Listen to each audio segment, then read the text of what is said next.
Hello, and welcome to another episode of Lost to Time. And this one is a bit of a special edition episode. You're joined by myself, Joshua Mallard, and co host Han Hitchin. Welcome back, Han. Hello, thanks for having me as always. Yeah, we're back in Pennsylvania. After the holidays, we were traveling a bit, but we're all back in Pennsylvania. It's 2022, and it's been long enough for us to get used to the fact that it's 2022. Now, I mentioned this is a special edition episode. We'll get into that in just a bit. But before that, let me tell you a bit about the camp activities that you might have missed out on. First off, there was Project Goot, which was a virtual concert that happened on January 17th this year. You could still stream that live by going to contemporaryartmusicproject.org and looking at our events tab. That will let you access links to all the concerts that have live streams. And it'll also tell you about the next big thing that is just around the corner, and that's Campground 22. That's the big festival we've been hyping up for every episode, and it'll be happening from March 24th to 26th in the Tampa and St. Petersburg area. So if you're around, I definitely recommend that you come check this out. It's amazing to see this come to the area, don't you think, Han? Absolutely, yeah, it's gonna be a real good time. Yeah, good time indeed. You'll see us both there. Now, the other thing we have is the Gofundme page. Han, how about you tell us a bit about that? Sure, absolutely. So if you go to contemporaryartmusicproject.com and you go to their well, actually, just at the top of their website, there's a little yellow button that says donate. If you click on that and you donate to the Contemporary Art Music Project, that'll be a huge help because that helps events like Campground and their concerts keep happening. And if you do donate, there is a donors page on their website and different tiers of donors on there. There are supporters, believers, advocates, philanthropists, and sponsors, depending on how much you donate. And you can be one of those things today if you would like to help financially support the Contemporary Art Music Project. So definitely consider doing that today. Yes. I just want to say, a lot of art exists on an ecosystem, a community of support. We've loved everyone tuning into this, and we'd love to keep everything still going. So please donate if you can or spread the word. Now, as we said, this is a special edition episode. We are actually interviewing a familiar face around camp, and that would be the composer, Andrew Sigler. Now, you might know Andrew from the In Tempore concert where Unmiko and Catherine Weintraub performed Through All Panics. Again, you can go to the Contemporary Art Music Project website and stream that whole concert. Anyways, Andrew's been doing a lot of activity, commissioned very widely and on a lot of different festivals. So, without further ado, I'd like to just welcome our guest. Andrew, thanks for joining us. Thanks for having me. Good to be here. Of course, we're super excited to have you on. Now, we'll get right into the music. The first piece we're here to discuss is Through All Panics. Now, this particular recording is with Unmi Ko and Catherine Weintraub off the In Tempore concert. So, check that out. This is an awesome piece. It's super rhythmically involved. There's lots of time signature changes. How much was it on? If my memory is correct, around like 200. But Andy, is that correct? You wrote it, so Yes, that is correct. It is, I think, 300 some bars, and there are something like 200 time signature changes. yeah. So, yeah, I wrote this piece for Allison Adams, who is the classical sax professor here at the University of Tennessee, where I teach in Knoxville. And Allison is just such an amazing player that when she approached me to write something, I knew I could probably write just about anything and she could pull it off. And this piece is among a number that I wrote when I used to work in a DAW with samples. So I would actually kind of sketch the whole piece out. I used a DAW called Sonar, which is no longer around, but at any rate, I would come up with the form and all the notes and pitches and the rhythms and so forth, kind of figure out how the whole thing went. And then I would go into Sibelius, and I would literally have two separate computers, and instead of say downloading a MIDI file and dumping it in Sibelius and cleaning it up, You could imagine a piece that's, has that many time signature changes, but just the cleanup would be a nightmare. So I actually would go in and enter each note into the program separately. So look over at the DAW, C sharp, go over to the alias, click C sharp, Oh and go through it gosh. for everything. And I did that for years. It's some of the pieces that we're going to talk about today were came to life in that way. I don't do it quite that way anymore, but I did for a long time. I was gonna say I can imagine that's a lot of work, but I mean the product, the pieces that come out of it are really, really awesome. So I guess Well, it's thank worth you. it. I appreciate that. Well, I mean, like we kicked this off by indicating that it's 300 some bars and 200 time signature changes, and that's something I would never do in a million years if I was looking at sheet music in the beginning. I'd be embarrassed, like, why, you don't need that. That's ridiculous. Certainly you can find some way to do this without, having a trigonometry calculator or whatever to count it all up. I mean, I feel like the music flows in the way that I like, and the fact is that working in the DAW, I mean, yes, it's got a time signature, set up and so forth, but I'm largely working at a piano roll, so it really, at least to my mind, basically just looks like a continuous grid. So I'm not really thinking about those divisions. Now, before I would take it and put it into Sibelius, I would go through and figure out where I thought the strong beats were and where the down beats, and try to come up with a time signature scheme in the DAW process. But I wouldn't really do much of that until I'd finished writing the piece, and then I'd go through and say, oh, okay, this is what it is. And then sometimes, then dumping it into the DAW, into the notation program, there'd be further changes. Something as simple as I might have put 3/4 and it actually 6/8 or whatever. Allison premiered this at the World Saxophone Congress in Zagreb in the summer of 18. I was going to go, but then I wasn't able to. So she said, well, I really want to, at least get some feedback before you go. So I went to her office, and she had it set up with, she was playing along with a, it was the piano, like the MIDI piano. So it's, completely unforgiving, obviously, and motoric and so forth. By the time she finished, I was kind of shaking. She was so good. I mean, didn't miss a thing. And it's a very breakneck piece. And I've been really excited, with subsequent performances, and that it's been played by so many other people is really really thrilling. Yeah, that's really awesome, and it's just so cool to see this piece that you write for a performer at such a high level. You feel like you could write anything, and you do write this really not easy piece that is really a bear to perform, it seems like, and getting so many different performances, seeing other people's interpretations of it is just always so rewarding, and that's so awesome. Well, really lucky to have been approached by some amazing players, both in the commissioning of the piece and then subsequent performances. So I like that, being able to work with Doug and Catherine and me, and hearing their performances is it's a real joy. Very lucky to be able to work with people like that.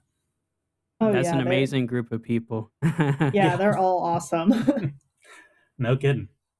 I mean, especially from people who have, performed for a few years, there's like such another level to it that these performers are at. But I think what you said is super inspirational. I've seen more and more composers starting with the DAW, and it's this new technology that we're embracing. But of course, you're talking to some younger people, so maybe we're maybe you're preaching to the choir.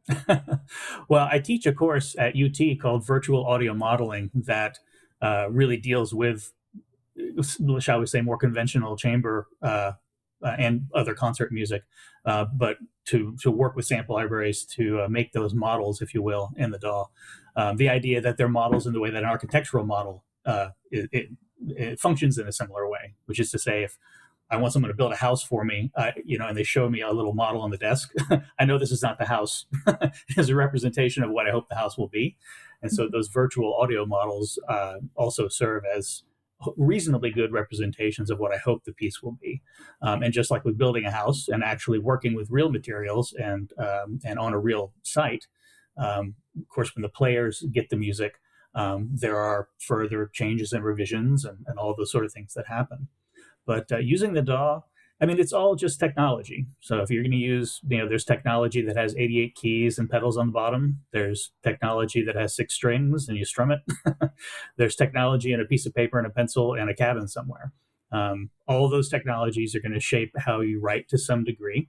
And hopefully, regardless of what the technology is that a composer's using, they're and assuming they're writing music that is going to be, let's say, acoustically realized by humans, that they bear the fact in mind that again, people are going to play it. So a dog can play, and then we'll see a French horn for half an hour. And hypothetically, a person could do it. It's where a student will come in and say, "But can't they do circular breathing?" Like, not really, not like that. No. So you have to take it all with a grain of salt, no matter what the tech is. Oh, yes, and I can speak on behalf of French horn players. Please don't write one long sustain that is half an hour long. We will not like that. I want to meet someone who could do that if there is one. If you're out there, you're like some kind of superhero. That is your superpower. Go join the Avengers. They want you. Now, thank you for shedding some light on that piece. For listeners tuning in, you're about to hear Through All Panics, performed by Catherine Weintraub and Unmi Ko. This is composed by our guest, Andrew Sigler, and I hope you all enjoy.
All right, there you have it. That was Through All Panics. We hope you all enjoyed that. Definitely take a listen to that piece on the In Tempore live stream. Now, that being said, we're going to jump into the next piece after the Sheepdog trials. What Han and I noticed about this one is it's still rhythmically involved, but it's a lot more flowing. Mhm. And we particularly liked the orchestration of it all, like the moments where you pair pizzicato on the violin with staccato notes on the piano. It's really not like the typical sort of solo piece that has piano. It's very much a duo where both instruments get the spotlight. Can you tell us a bit about your process or how it differed from Through All Panics, things like that? Sure. This piece was actually written as a companion piece for another violin piano duet called Finding the Air Up There. And Finding the Air Up There is kind of like Through All Panics in that it is pretty frenetic throughout. So, at least at the beginning of After the Sheepdog Trials, I was hoping to write something that was a little less frenetic, although this piece definitely has its moments. So I wanted something that was a little more detached and sort of uh, maybe ethereal. As far as the orchestration and so forth, and the way I was approaching the instruments, both in this piece and the other one I mentioned, uh, I definitely hear it as it's not a piece for violin with piano accompaniment. They both are, I think, certainly equal partners in this piece. The piano explores a pretty wide range, a lot of resonance and pedaling. With the violin, as you mentioned, there's pizzicato. There's a lot of use of duplets and other tuplets and so forth throughout to really kind of offer some shifting rhythmic schemes. It's dynamically pretty diverse. It starts off very quietly. Um, I was trying to think a bit about the different timbre with the open strings versus fingered notes.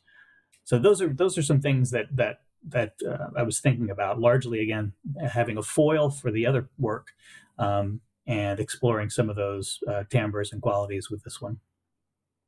I really like that approach. It reminds me of like with electronic music where we talk about hyper instruments where you can augment an individual instrument to be like a augmented version of itself, I guess. Mm-hmm. It seems like you've really done that in this duet. Oh, I agree. Well, I appreciate that. Again, this is a piece that was actually this was the last performance, and happened to be the world premiere of the piece was on March 9th of 2020. So right before everything Oh, went south. Yeah, we had finished our contemporary music festival at UT Knoxville the previous week, and this was premiered on a Monday at um, UC Riverside, near Los Angeles, by the Panic Duo. And so I went to that concert. They performed it, and then got on a plane the next day. And I remember it was either the next day or the following where the NBA shut down. And I think as I was watching that happen, I got the text from UT saying in-person classes were shut and all that. So but it was a fantastic performance, and fortunately, it was just, as I said, just before everything went south, so it was a pretty normal experience. Mhm. But it's another example of two, just amazing players, in Pasha and Nick, who just killed it. I mean, it was just such a wonderful performance, and it was an interesting. I think I mentioned this in the USF chat, but normally when you go for a performance and you're going to meet the players, you might have go to a rehearsal the day before, the day of, and I'm often a little hesitant to make a lot of comments because I don't want to get in anyone's head. Um, but we were supposed to do like a Zoom kind of thing, and weren't able to schedule it, so they just sent me a rehearsal recording, and that was, I mean, it's not rocket science to think to do that, but the experience for me was kind of revelatory because I could sit and really listen to everything with a grain of salt, understanding that this is one run through of the piece and there may be some things that are on that recording that they wouldn't have done, but I would, could give really extensive notes as opposed to what always feels like um, a more difficult process, in person, where they're playing through the piece and you're kind of thumbing through the score and trying to like make notes while you keep up with the score and you're still listening for what's happening next. You're trying to process, notate, or mark, and then keep in the moment. And I find that that process is not nearly as successful as being able to sit with a recording and go through those things. So I think the combination of their wonderful playing and also my being able to give more specific and detailed commentary really, came together in a real wonderful performance and world premiere of that piece. Oh yeah, that's actually great insight. I mean, some people, I guess, think that composers can catch every single little mistake or every sort of stylistic difference in the performance of their pieces. But when you're at like a dress rehearsal and the clock's ticking, it's like actually really hard. So Mhm. um, at a certain point, people perform things so well that, it's just thumbs up. That was Sure. good. Oh, yeah. Well, and it's also, for a lot of composers, it can be hard to know how to give uh, notes and criticism. We often come from a place where we're just happy that someone's playing it, and I'm just so grateful, and that's true, and it's wonderful. But the players are also grateful that they get to play the music, and we're all hopefully part of a team on this thing. And so composers should be able to give thoughtful, constructive criticism, so that the players can make the piece shine as much as possible. And that may be another benefit of, of hearing a recording of a rehearsal is that you can find a way to sort of dispassionately comment on performance techniques and things that you'd like to push and pull and change or whatever, um, without having to negotiate the in real time, sort of maybe politics or concerns about hurt feelings or whatever that are happening. Just because you're in the same place, and also because of the timing, as you mentioned, it's just an hour before the show or the day before the show or whatever. If you can get a recording a week before the show, it's plenty of time for them to take those comments into account and then to implement things as best they can. Now, thank you for that insight, Andrew. We hope you all enjoy this. This is After the Sheepdog Trials, performed by Nick Gerpy and Pasha Zeitlin, and composed by Andrew Sigler.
right, y'all. So that was After the Sheepdog Trials. And in a little bit, we'll go to its companion piece, Fighting There Up There. But first, we're going to talk about a piece for Perot Ensemble, Sparrows Jump 9 Sandpipers. And specifically, we're going to be focusing in here on the first movement, because that's the recording that we would like to play today. Now, Sparrows, we notice, is just as rhythmically involved as Through All Panics, like a lot of Andrew's music. But I feel like the style is overall a bit different. So there's a lot more light and almost playful motives, gestures, and maybe uses of orchestration. And with the movement being titled as Quicksilver, I wonder, Andy, if there's this connection to actual Quicksilver, because the actual material Quicksilver is very hard to contain. It changes a lot. And I feel like listening to this piece, it almost maybe has a similar connection to that. So is there any way you could connect the dots here for us a little bit? Sure, there are a few things about Sparrows that come to mind. One is that initially, the first movement that we're going to listen to was the entire piece. This is the only time I think I ever wrote a piece in hopes of winning a particular calls for scores. Wow. It was, and the name of the group escapes me, but hopefully it'll come up as we're talking. But it was a fantastic outfit in Seattle, and they had a call for scores, and they were doing a concert series. This is, I don't know, 13 years ago or something like that. A concert series based on the elements. And so they had one that was air, and they were looking for pieces that had to do somehow with air or flight or something in that world. And so I was working on the piece, and that's why the character is what it is. It's kind of frenetic, but kind of bright and light, I think, throughout a lot of it. The title, now musically, it has nothing to do with the following piece, but the title actually came from there's a John Mackey piece called Kingfishers Catch Fire, which I love that title. It just comes out of the mouth really, really interestingly. I love the way all the K's come through and so forth. And so the title Sparrows Jump 9 Sandpipers is really just kind of a poor man's Kingfishers Catch Fire. But I did want to name a title that had, some it was kind of interesting and not just, birds take flight, or I don't know, something along those lines. The Quicksilver titling of the first movement doesn't speak necessarily to to actual Quicksilver, but it's really interesting that you can kind of maybe hear something in that world, because it really speaks to how our minds take in art, and how much, really, art just happens inside a listener's head. Other than that, it's just a bunch of sounds happening through time. This is speaks to Oliveris and the cage and the concept of just listening to sounds around you. There's music everywhere. It's how we frame it, and we kind of impose order on it where it makes sense. But the motive that you'll hear throughout this piece, Sean Osborne was the clarinetist on this piece. And when we went, they played it, I think, 4 or 5 times. And I went to Seattle for these performances. And they were all kind of in close proximity to the audience. And this is the kind of thing where they play a piece, then talk to the audience, which is pretty common now. I think it was a little bit less common then. And he held up his iPhone, and he had found a recording of Sandpipers. And apparently Sandpipers make this sort of quick single pitch staccato sound, which is just like the opening of the piece. And so Sean was telling the audience that I think this is where this came from. But that was not the case at all. I'm sure I've seen Sandpipers at some time in my life, but I was not thinking about that sound in particular. I really wanted a motive that it's a half step, if memory serves, between where that motive starts and it kind of dips down and it comes back up. So I'd be able to play around with that. But he heard that, or did some searching on the sound of Sandpipers, and you find those connections and you make it into your own thing, which is awesome. You think about, say, late Beatles lyrics, Sundays on the phone to Monday, Mondays on the phone to me, oh yeah. Like, I don't know what that means, but it's got syntax, it's got direction, it's got some style, And in my head, it conjures up something. I don't think it's going to conjure up the same thing in everybody's heads. But the reality is that even like very literal, say, lyrics conjure up slightly different things in everybody's heads. And then when you talk about abstractions that we have in concert music or in instrumental music, let's say lyricless music, that really gets amped up. So then you put a little suggestion in there of, Sparrows jump 9 Sandpipers. There's a little kind of subtitle in the frontispiece, which says, let me think. I'll have to go look it up. I can't remember right off the top of my head. But You're all good. it was this sort of little, as though it was from a book or a poem, this little line that I made up that indicated that the sparrows took the unfamiliar beach and made it their own. Like the sharks and the jets or something. And I imagine that when the listener, is looking through program notes and you get a couple of these suggestions, it's just a fantastical starting off point for people to hear things in the music. People don't always need prompting like that, but that's kind of what was going on in my head when I was both writing the piece and thinking about the character and the nature of it. That's really awesome, and I think it's really interesting how, Josh and I had our interpretation, but also that the clarinetists had their own interpretation, and both of which weren't necessarily what you had in mind when composing the piece. But of course, everyone who listens to music, they might have a different interpretation. And I agree with you. I think that's something that's really awesome about not just music, but just art in general. Sure. Well, and it's when we start talking about intention and what the composer mean and all that sort of thing.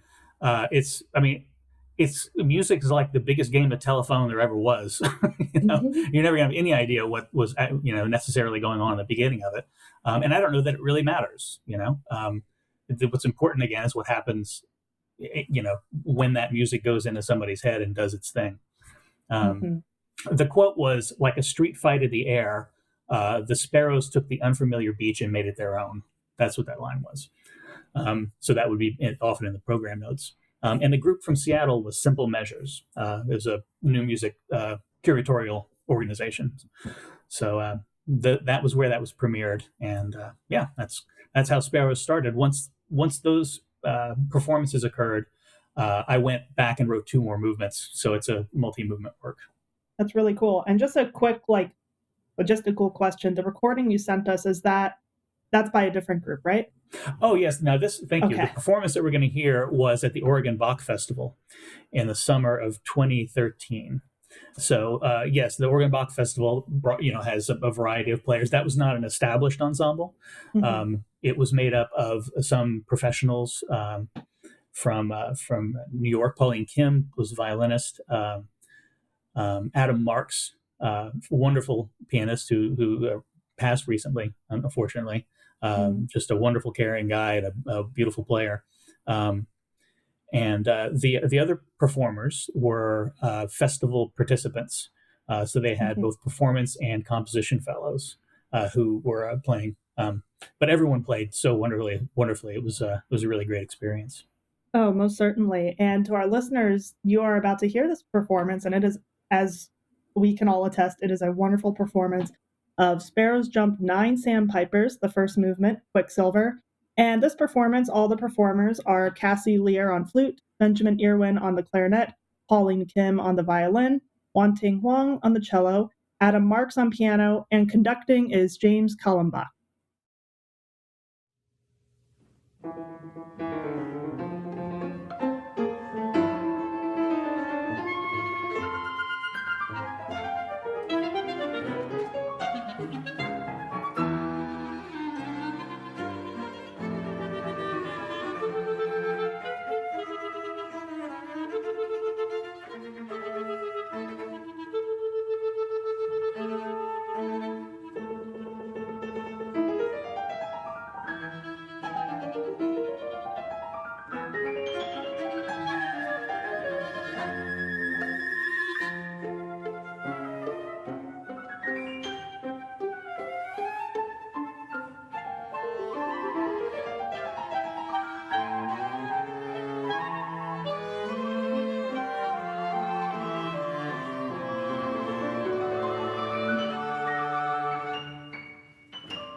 There you have it. That was Sparrows Jump 9 Sandpipers, the first movement, Quicksilver, by Andrew Sigler.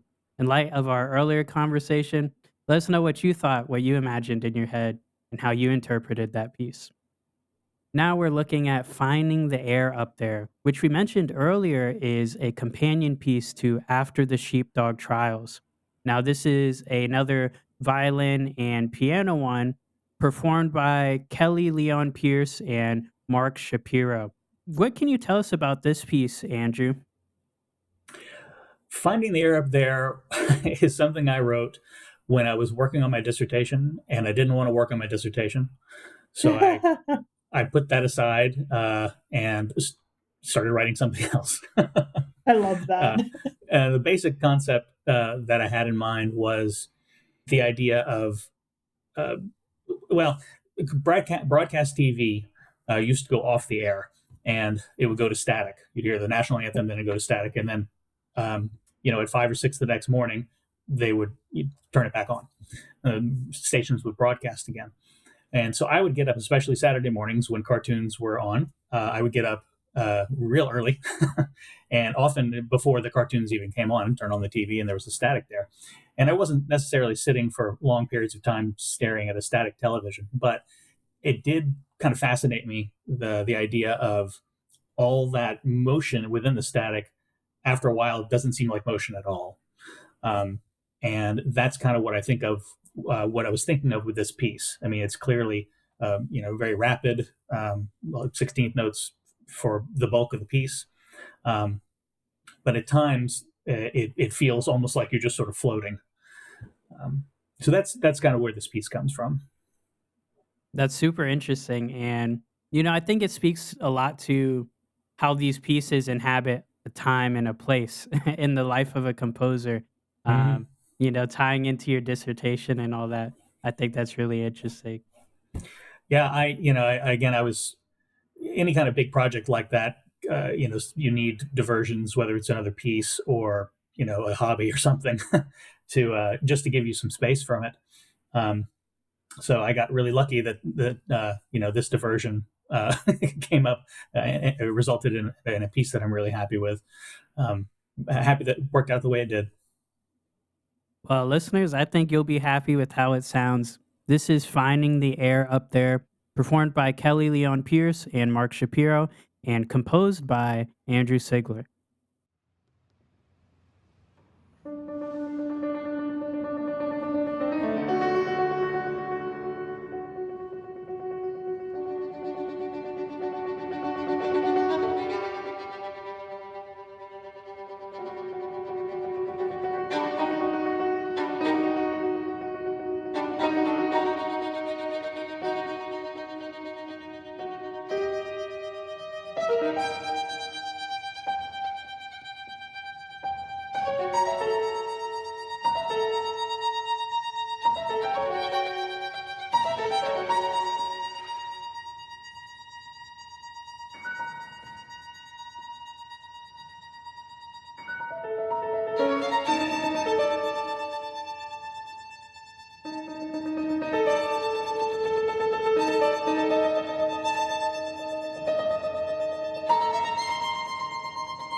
All right, folks. So that was Finding the Air Up There, the performance by Kelly Leon Pierce and Mark Shapiro.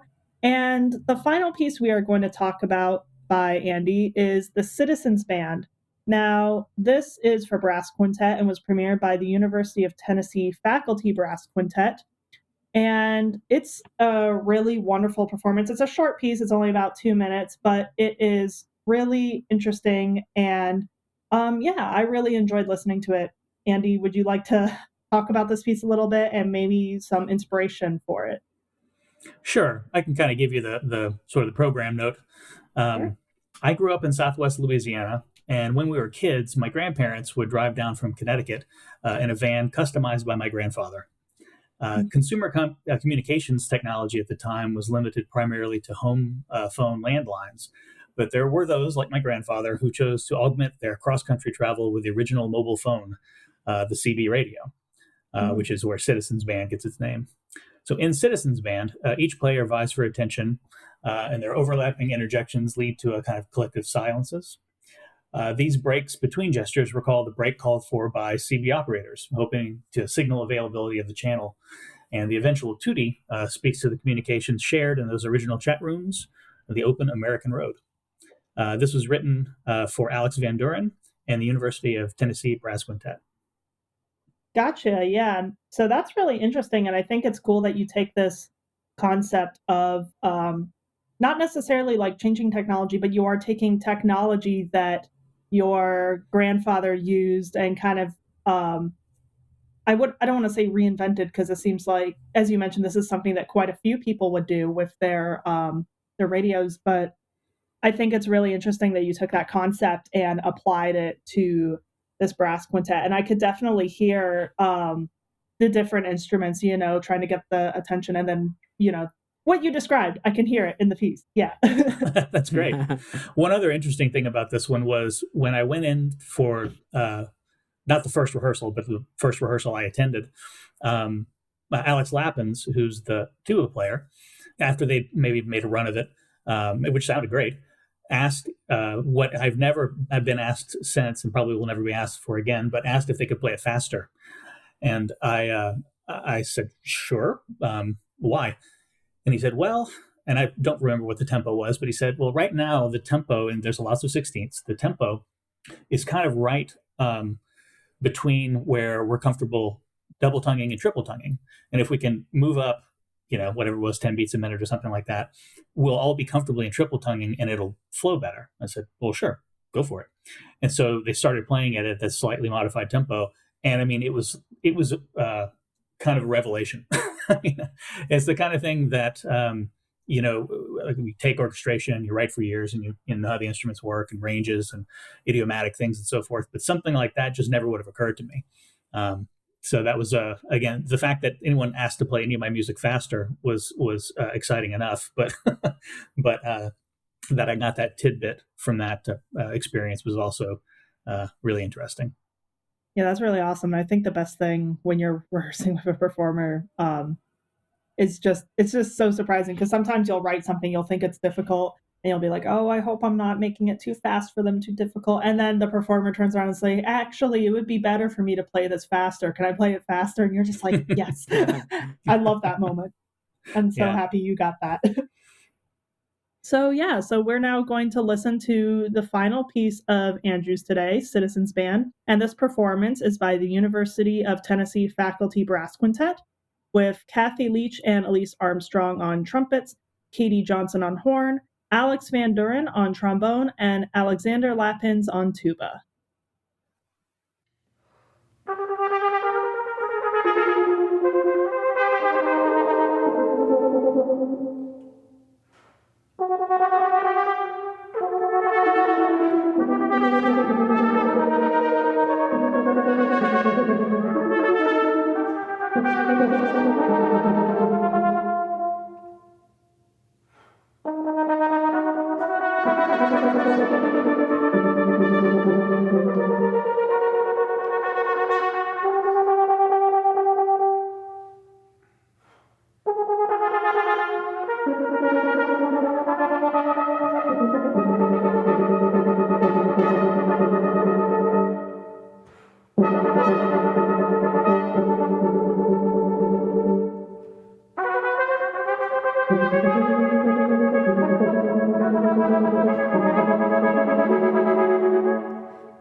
All right, there you go, listeners. That was Citizens Band, and that is the last piece by Andrew Sigler to tie up this episode. Thank you so much for joining us, Andrew. Absolutely. Thanks for having me. Now, I definitely recommend anyone out there go and check out some more of Andrew's music. You can find more information on andrewsigler.com, and there's a lot on there that's really amazing to listen to. Before you go, I'd like to remind you all about some camp activities. We recently had the Project Goot virtual concert that was on January 17th. You can find that right on the camp website and stream it. We also have the big news coming up, the Campground 22, our big festival that we've been hyping up basically every episode. And that's from March 24th to 26th in the Tampa and St. Petersburg area. Find some more info on that on the website. Now, Han, can you remind us about the Gofundme campaign? Absolutely. So if you go to the contemporaryartmusicproject.org, you will find a yellow donate button at the top of the site, and that will take you to a GoFundMe page. It's so important that you donate to camp because that will help keep projects like Campground, Project Goot, and other concerts to keep happening in the future. And it would be really great for camp to keep going. So please consider donating today. Yes, that's all for today, and we'll see you in the next episode.